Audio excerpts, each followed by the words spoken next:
अस्सलामुअलैकुम नाज़रीन, कैसे हैं आप लोग। उम्मीद करता हूं कि आप सब लोग खैरियत से होंगे। दोस्तों, आज का वीडियो बहुत ही इम्पोर्टेंट होने वाला है।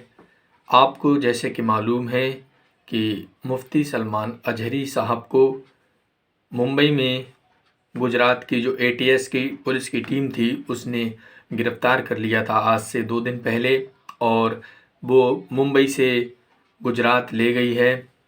जब मुंबई से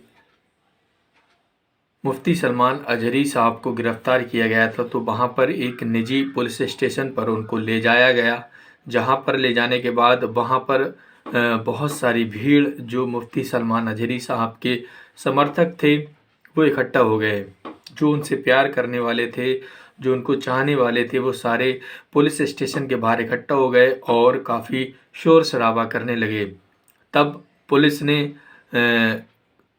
उन पर हल्की फुल्की जो कार्रवाई करनी थी वो करी, लेकिन वो कार्रवाई सफल नहीं हो पाई और जो उनके समर्थक थे वो डटे रहे।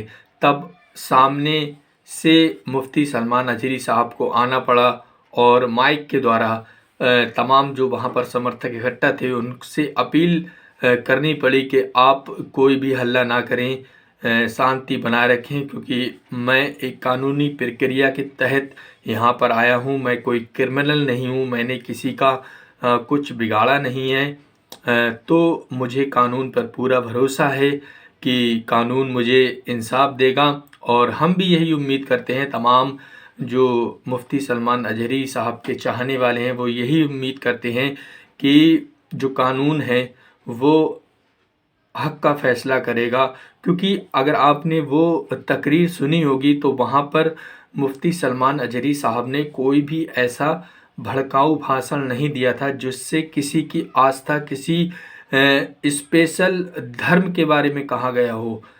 उन्होंने एक जो प्रचलित शेर है जो कि अक्सर तकरीरों में पढ़ा जाता है, जो इस्लाम के दुश्मन हैं उनके लिए, तो उन्होंने वही शेर पढ़ा जिसके बिहाफ में गुजरात के कुछ लोगों ने उन पर केस कर दिया और तुरंत ही उस पर एक्शन हुआ। मैं आप लोगों को बताना चाहता हूँ, बल्कि मैं क्या बताऊँगा कि आप लोगों ने खुद ही देखा होगा कि बहुत सारे ऐसे नफ़रत फैलाने वाले लोग हैं जो खुलेआम मुसलमानों को कत्ल करने की बात करते हैं, खुलेआम मुसलमानों को मारने की बात करते हैं, खुलेआम मुसलमानों को पाकिस्तान भेजने की बात करते हैं, लेकिन उन पर कोई भी एक्शन नहीं होता है।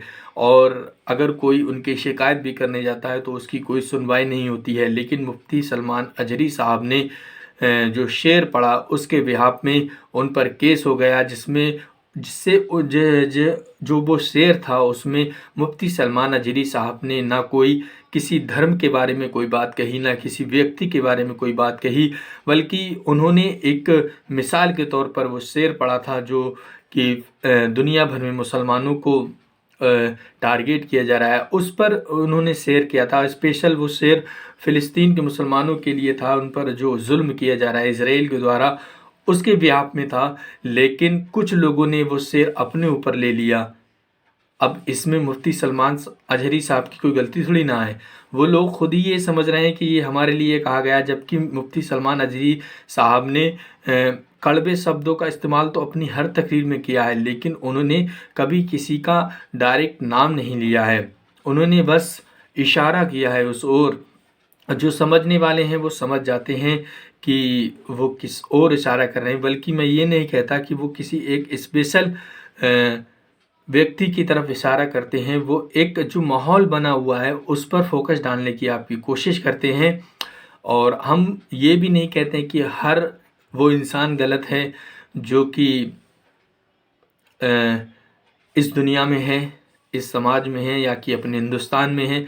बस कुछ ही लोग हैं जो नफ़रत फैलाने का काम करते हैं। और आपने ये देखा, जो मोहब्बत की बात करता है उसको हाईलाइट नहीं किया जाता है। बस कहीं पर भी एक नफ़रत का पॉइंट मिल जाए तो उसको मीडिया के द्वारा हाईलाइट कर दिया। और आपने ये मीडिया की बात आई है तो मैं आपको बताता चलूँ कि मीडिया ने किस तरीके से सलमान अजहरी साहब को पेश किया है। तू तड़ाक पर उतर आए हैं, तू तड़ाक करके जो हेडलाइन बनाते हैं कि भड़काऊ एक मौलाना आए, उन पर तू तड़ाक की, वो तो चलो छोड़ो, इन लोगों का तो काम ही है जहां मुसलमान दिखा नहीं वहां पर उनके खिलाफ जहर उगलना शुरू कर दिया।